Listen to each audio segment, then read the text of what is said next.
Hola, ¿qué tal? Muy buenos días, tardes, noches, depende del momento en que nos estén viendo. Me da muchísimo gusto que estén nuevamente en esta segunda sesión en la que pues trabajaremos y hablaremos la segunda parte de lo que es el diseño curricular. Me da mucho gusto compartirles esta sesión en donde pues vamos a hablar específicamente de ¿cómo identificar las principales fases, tareas y niveles de concreción del diseño curricular? Y en algunas cosas hablamos de tipos de diseño curricular. Eso es lo que vamos a trabajar en esta segunda sesión. Bueno, vamos a nada más recordar brevemente lo que vimos la sesión pasada, que el diseño curricular lo que busca es solucionar problemas y satisfacer necesidades para perfeccionar los procesos de enseñanza y aprendizaje. Según autores varios, diseño curricular es, para Redondo, un proceso dinámico, continuo, participativo y técnico en que se distingue un análisis previo, fines y objetivos educacionales, la aplicación curricular y la evaluación de esa aplicación. Y una conceptualización mucho más concreta que me gusta mucho de Ángel Díaz Barriga, aquí hay una falta de ortografía, es Díaz con Z, por favor, nada más que es una fotografía, no le pude cambiar, pero para que ustedes sepan, es Díaz con Z. El diseño curricular es una respuesta no solo a los problemas educativos, sino también que aborda los problemas económicos, sociales y políticos. Ambos consideran que el diseño curricular es uno de los componentes determinantes que orientan la práctica educacional y social para partir de una redefinición de problemas reales, el diseño y la aplicación de procedimientos eficaces. Eso es como, en primer lugar, lo más importante. ¿Cuáles son las principales características del diseño curricular? Bueno, un diseño curricular es dinámico, continuo y participativo. Es dinámico porque se orienta al cambio de manera lógica y razonada. Es continuo porque se compone de varias fases relacionadas entre sí. Y es participativo porque requiere de la colaboración de todos los actores involucrados en el proceso de enseñanza-aprendizaje. ¿Cuáles son esas fases del diseño curricular? Bueno, pues primero, como decíamos, antes de poder aplicar un proyecto educativo, es muy importante comprender el entorno, esas bases. Entonces se habla de un análisis previo. La segunda fase del diseño curricular ya es en sí el diseño, donde nos permite hacer un análisis demográfico, socioeconómico, cultural, para programar estrategias y procedimientos que faciliten su aplicación en ese entorno educativo. Después viene la fase de la aplicación, donde ya se concretiza el diseño curricular en el ámbito socioeducativo para transformar a la educación. Y después la siguiente fase es la de evaluación curricular, donde ya se determina en qué medida la enseñanza es satisfecha a través del logro de los objetivos del contexto y de la educación. Pero hoy vamos a conocer cuáles son las principales tareas del diseño curricular. Sus principales tareas es el poder diagnosticar problemas y necesidades. En el ámbito filosófico, sociológico, epistemológico, psicológico, pedagógico y didáctico, hay una relación en donde se interviene en toda su fuente, en toda su fundamentación para hacer un diseño curricular y explora a quienes son sujetos de aprendizaje y de enseñanza, maestros, alumnos, sus cualidades, sus motivaciones, conocimientos previos, su preparación profesional. Se explora a la sociedad en sus condiciones económicas, sociopolíticas, ideológicas, culturales, para poder realizar una exploración eh, pues es necesario tomar en cuenta a expertos, a directivos, al mismo proceso de enseñanza-aprendizaje, la literatura específica, ¿no? Y demás. Otra de las tareas en el diagnóstico es entonces hacer un estudio del marco teórico de la situación real y poder hacer esa determinación de cuál es el problema, cuáles son las necesidades que debemos focalizar para el desarrollo de nuestro currículo. Hay otra fase que se llama modelación, que determina cómo conceptualizamos modelo y cuál es el concepto que tenemos de sociedad de hombre, educación, maestro y alumno. Eso es muy importante para pensar a futuro en un perfil de egreso. ¿Qué debemos de tomar en cuenta? Pues todas las bases socioeconómicas, políticas, ideológicas, culturales, las necesidades sociales, las políticas de organismos e instituciones del mismo gobierno y la identificación del futuro del egresado, dónde puede actuar, cualidades, habilidades para su desarrollo. Entonces, la modelación del currículum es muy importante para determinar los contenidos necesarios para alcanzar los objetivos terminales.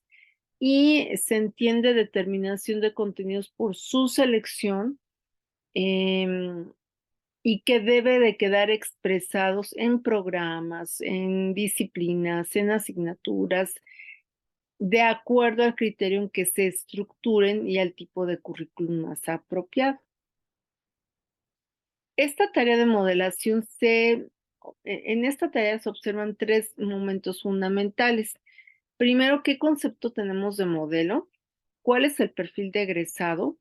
Y cómo determinamos contenidos y metodología. En la parte de estructuración se refiere al diseño del proyecto curricular, es decir, el orden de cada componente y su tiempo.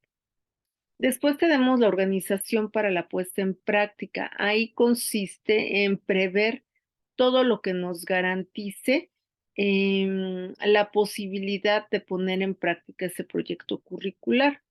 Sea, por ejemplo, el nivel de coordinación de los integrantes de cada asignatura, disciplina, nivel, carrera, institución, y cómo vamos a poder hacer un diagnóstico del alumno, su desarrollo, sus avances, sus limitaciones, y que incluye también la conformación de grupos, elaboración de horarios, actividades en donde todos debemos de participar. Y también incluye la fase de evaluación curricular porque nos permite validar a través de diferentes vías la efectividad de la puesta en práctica del proyecto curricular.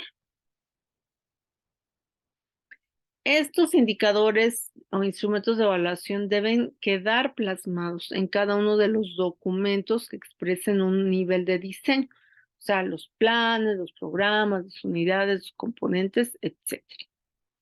Ahora bien, hay una manera de estructurar al diseño curricular y esto es a través de algo que se conoce como niveles de concreción.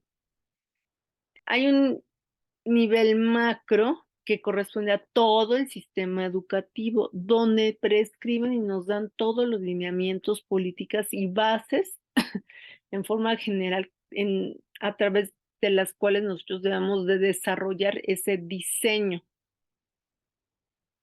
En nuestro caso, está orientado por el artículo 3º constitucional y la Ley General de Educación. El nivel meso ya tiene que ver con las instituciones, las escuelas, las universidades, donde ya se especifican principios, fines de ese espacio, los valores, la misión y todos los recursos de docentes, didácticos, estrategias, todo lo que está en torno del sistema de gestión. Y también hay un nivel micro, que ese ya es el que desarrollamos cada uno de los profesores en el aula. Yo propongo los objetivos, los contenidos, los manejo, selecciono las actividades, la evaluación, la metodología.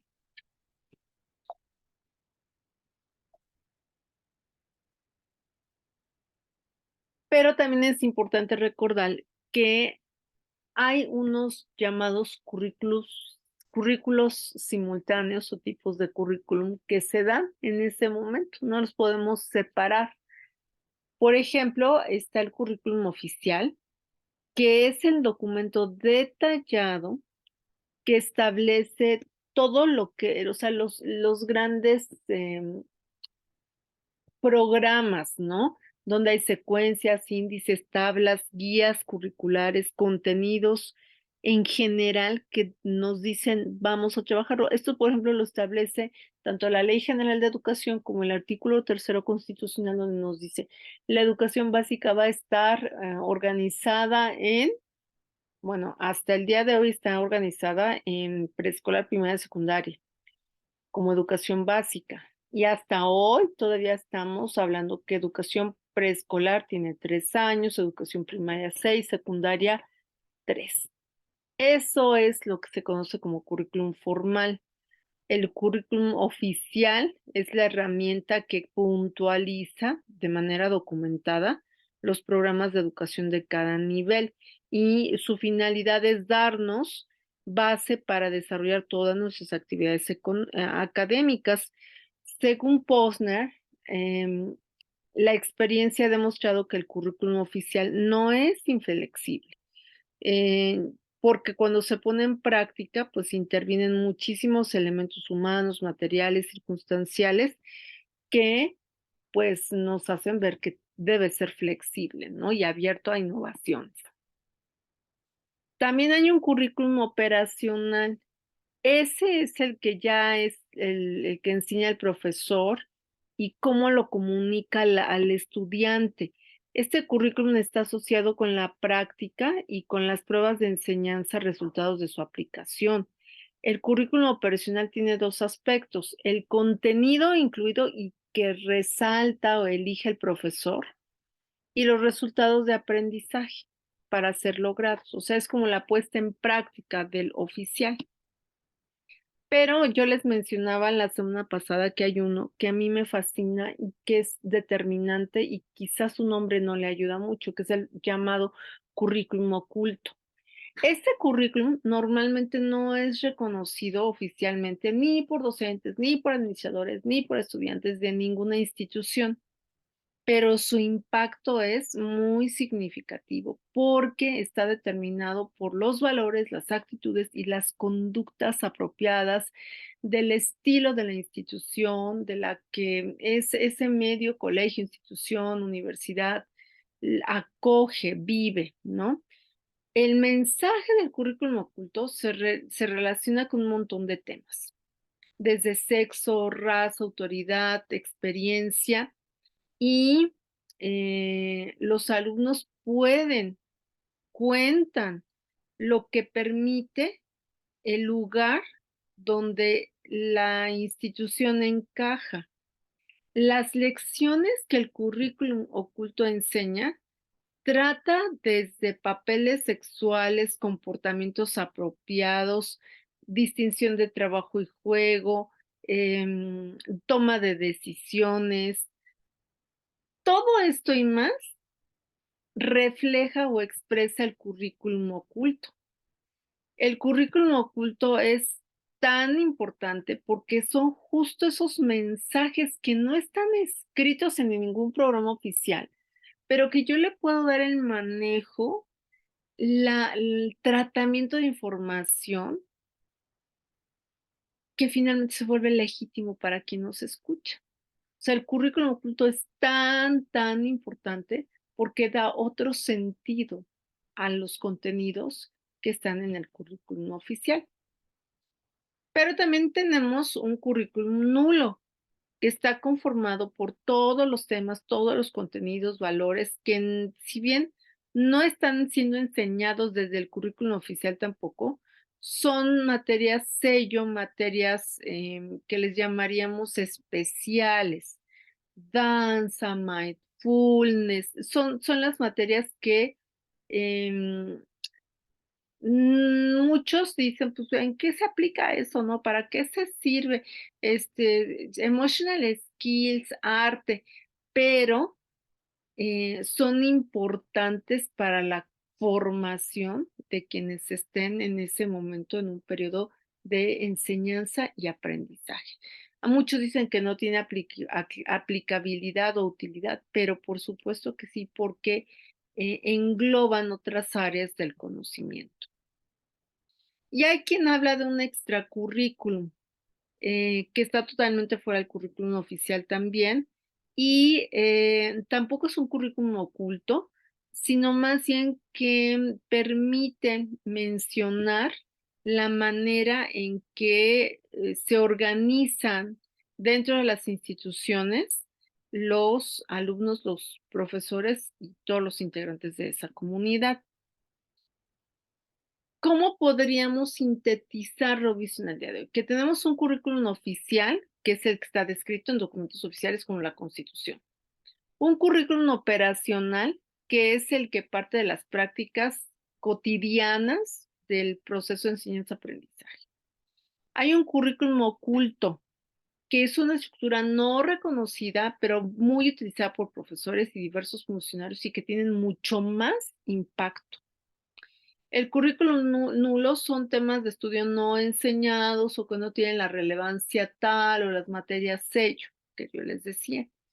Y el extracurriculum son todas las experiencias que se planifican en el currículum formal y que coadyuvan al logro de diferentes acciones, actividades, estrategias, que es muy importante eh, que sepamos que existe y que es en muchas ocasiones lo que tiene más fuerza como el currículum oculto, más que el currículum explícito y que proviene de alguna de las pues experiencias que cada institución va retomando.